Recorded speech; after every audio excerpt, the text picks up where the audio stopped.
બધી ઉઠતા ફરી ગુંગળી તળાવ બની જવા પામ્યું છે। તો અહીંયા બાળકો માટે રાખવામાં આવેલા આનંદ પ્રમોદના કેટલાક સાધનો તૂટીને ભંગાર થઈ જવા પામ્યા છે। આ સાથે સરોવરમાં ગટરના ગંદા પાણી છોડવામાં આવતા ગંદકી અને જંગલી વેવનું સામ્રાજ્ય જોવા મળી રહ્યું છે। એક જ સમયે નંદવન અને સહેલાણીઓની ચહલ પહલથી ધમધમતું આનંદ સરોવર હાલ ઉજ્જડ બન્યું છે, જે બાબતે પાલિકાના પૂર્વ પ્રમુખે દુઃખ વ્યક્ત કર્યું હતું। ખરેખર તો આ એવું તળાવ છે કે જ્યાં બહારથી આવતા લોકો પણ 2-4 કલાક બેસીને પાટણની સારી નામના લઈ જાય એવું સુંદર તળાવ છે, પરંતુ એની દેખરેખના અભાવ ઉપરાંત સારા ફૂલ ઝાડ જોઈએ એ નથી। એ ઉપરાંત જે મનોરંજન માટે બાળકોના સાધનોનો આખો વિભાગ હતો એ પણ અત્યારે એકદમ ઉજ્જડ બની ગયો છે। આ આનંદ સરોવર આજનું આનંદ સરોવર છે। પહેલાં ગુંગળી તળાવ હતું। વર્ષ 2008માં ગુજરાત રાજ્યના પૂર્વ મુખ્યમંત્રી, પૂર્વ મહેસૂલ મંત્રી, પાટણના પૂર્વ ધારાસભ્ય બેનસિંહ આનંદીબેન પટેલનું એક સપનું હતું કે ગંદકીથી ખદબદતું આ તળાવ એ પાટણનું ઘરેણું કેમ બને। સંપૂર્ણ વિચાર કર્યા બાદ બેને કરોડ રૂપિયાની ગ્રાન્ટો આ ગુંગળી તળાવમાં વાપરી હતી અને એક અનોખું પાટણના સહેલીઓ માટે, પાટણના સિટીઝનો માટે, પાટણના નાના ભૂલકાઓ માટે અને પાટણની પ્રજા માટે એક અત્યંત આધુનિક આનંદ સરોવર બનાવ્યું છે। પણ દિન પ્રતિદિન જતાં ભારતીય જનતા પાર્ટીના સત્તાધીશોના નશાના કારણે આજે આ આનંદ સરોવર પુનઃ ગુંગળી તળાવ કરતાં પણ ખરાબ હાલત થઈ ગઈ છે।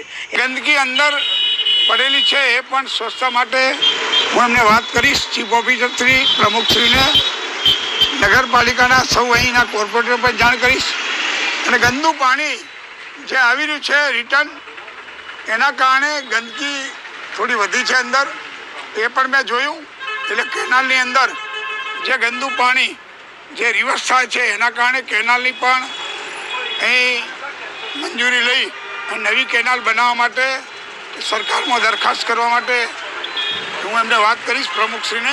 ગંદકીથી ખદબદતા આનંદ સરોવરની કાયા પલટ કરીને પાટણના પૂર્વ ધારાસભ્ય આનંદીબેન પટેલે લોકફાળાથી આ સરોવરને કરોડો રૂપિયાના ખર્ચાથી પિકનિક પોઈન્ટ બનાવ્યું હતું, જેને લઈને અહીંયા મોટી સંખ્યામાં પાટણ શહેરીજનો હળવાશની પરોમાં અહીંયા માણવા માટે આવતા હતા। આનંદીબેન પટેલે અહીંયા જે સુંદર બોટિંગની વ્યવસ્થા કરી હતી, માછલી ઘર બનાવ્યું હતું અને કોઈ પણ નાના મોટા ફંક્શનો માટે એક ઓપન એર થિયેટરનું પણ નિર્માણ કર્યું, પરંતુ નગરપાલિકાના સત્તાધીશોની નિષ્કાળજીને કારણે આજે આ આનંદ સરોવર ફરી ગુંગળી તળાવ બનવા જઈ રહ્યું છે। આજે આપ જોઈ શકો છો કે જે આનંદ સરોવરના અંદર જે બોટિંગની વ્યવસ્થા હતી, પણ જે અહીંયા જે નગરપાલિકાના તંત્ર દ્વારા જે ગટરના દૂષિત પાણી અહીંયા સરોવરમાં ઠલવામાં આવે છે, તેને કારણે સરોવરના અંદર જે વેલનું સામ્રાજ્ય વધ્યું છે, આજુબાજુ જે ઝાડી ઝાકરા છે, ઝાડી ઝાકરાનું સામ્રાજ્ય વધ્યું છે, પણ અને ક્યાંક ને ક્યાંક સફાઈનો પણ અભાવ જોવા મળ્યો છે। નાલ આનંદ સરોવર જે છે નરકાગાર સ્થિતિમાં ધકેલાઈ રહ્યું છે, તેમ છતાં પણ નગરપાલિકાના સત્તાધીશોની આંખો ઉઘડતી નથી અને કરોડો રૂપિયાના ખર્ચે લોકભાગીદારીથી બનાવેલું આ પાટણનું નજરાણું હવે ફરી ગુંગળી તળાવ બને તો નવાય નહીં। Bhavesh Bhojak, news capital.